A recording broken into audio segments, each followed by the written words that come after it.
তো বন্ধুরা আমাদের সাইডে একটু কাজের চাপের জন্য কিন্তু আমাদের সকালে উঠেই কিন্তু একদম অন্ধকার অবস্থায় কিন্তু আমাদের সাইডে যেতে হলো। আসসালামু আলাইকুম বন্ধুরা, আমি সাফিউর আর তোমরা দেখছো এখন সি আর সাফির ইউটিউব চ্যানেল এবং ফেসবুক পেজ। তো বন্ধুরা প্রতিদিনের মতো সকাল সকাল কিন্তু আজকে ঘুম থেকে উঠে হাত মুখ ধুয়ে আমি বেরিয়ে পড়লাম হচ্ছে সোজা দোকানের দিকে। দোকানে গিয়ে একটা চিড়ে ভাজা এবং একটা টেস্টি নাট নিয়ে কিন্তু খেতে খেতে চলে এলাম হচ্ছে সোজা সাইডে আমাদের। তারপর সাইডে পৌঁছে সাইডে ঢুকে কিন্তু আজকে সিকিউরিটির কাছে নাম এন্ট্রি করে নি, কারণ সিকিউরিটি ছিল না। তারপরে কিন্তু আমি চলে গেলাম হচ্ছে বোতলে জল ভরতে। তারপর বোতলটাকে ভালো করে ধুয়ে এক বোতল জল ভরে কিন্তু আমি সোজা চলে গেলাম বিল্ডিং এর দিকে। তারপর বন্ধুরা বিল্ডিং এ ঢুকে কিন্তু সর্বপ্রথম আমি আমার সেফটি হেলমেটটা লাগিয়ে নিলাম, কারণ হেলমেট ছাড়া যদি কাজ করি কিন্তু যে কোনো সময় দুর্ঘটনা ঘটে। তারপর এদিকে আমাদের পৌঁছতে না পৌঁছতেই কিন্তু ব্লক ভর্তি গাড়ি একটা চলে আসলো আমাদের জন্য ব্লক। তারপর বন্ধুরা আমি উপরে গিয়ে আমাদের গাড়ি দুটোকে লিফটে করে নিয়ে নিচে নিয়ে এসে তারপর কিন্তু আমি ব্লক লোড করতে লাগলাম।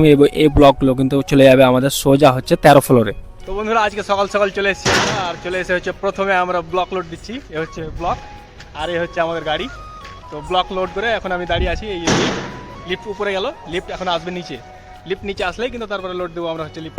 তারপর বন্ধুরা গাড়ি দুটোকে লিফটের মধ্যে নিয়ে কিন্তু আমরা সোজা উঠে যাব হচ্ছে 13 ফ্লোরে, এবং 13 ফ্লোরে আমাদের মিস্ত্রিগুলো কাজ করছে এবং সেখানে আমরা কিন্তু ব্লকগুলোকে গিয়ে পৌঁছে দেবো। তারপর বন্ধুরা লিফটের দরজাটা খুলে গাড়ি দুটোকে টানতে টানতে কিন্তু সোজা নিয়ে চলে গেলাম হচ্ছে মিস্ত্রির কাছে এবং সেখানে গিয়ে গাড়িটাকে পাল্টে দিলাম। আমরা যখন গাড়িটাকে লোড করি তখন কিন্তু আমাদের একটা একটা করে লোড করতে হয় এবং খালি করার সময় কিন্তু নিয়ে গিয়ে ডাইরেক্ট পাল্টে। বন্ধুরা কয়েক গাড়ি ব্লক দেওয়ার পর কিন্তু আমাদের বলা হয় হচ্ছে ডাস্ট দেওয়ার জন্য। তারপর আমরা কিন্তু ডাস্ট দিতে শুরু করে দিলাম, কারণ যেখানে যেখানে ব্লক দিয়েছি সেখানে সেখানে গাঁথনির কাজ কিন্তু শুরু হয়। ডাস্ট দিয়ে কিন্তু সেই গাঁথনিগুলো করা। তারপর বন্ধুরা কিছুক্ষণ ডাস্ট ওঠানোর পর কিন্তু আমাদের ডিউটি শেষ হয়ে যায় এবং আমরা কিন্তু রাস্তা দিয়ে হাঁটতে হাঁটতে চলে যাই হচ্ছে আমাদের রুমের দিকে। তো বন্ধুরা এতটুকুই ছিল আজকের এই ভিডিওতে। যদি ভালো লেগে থাকে তাহলে লাইক, কমেন্ট, শেয়ার এবং ইউটিউব থেকে দেখলে সাবস্ক্রাইব এবং ফেসবুক থেকে দেখলে কিন্তু ফলো করতে। আমার ইউটিউব চ্যানেলের নাম হচ্ছে সি আর সাফিউর।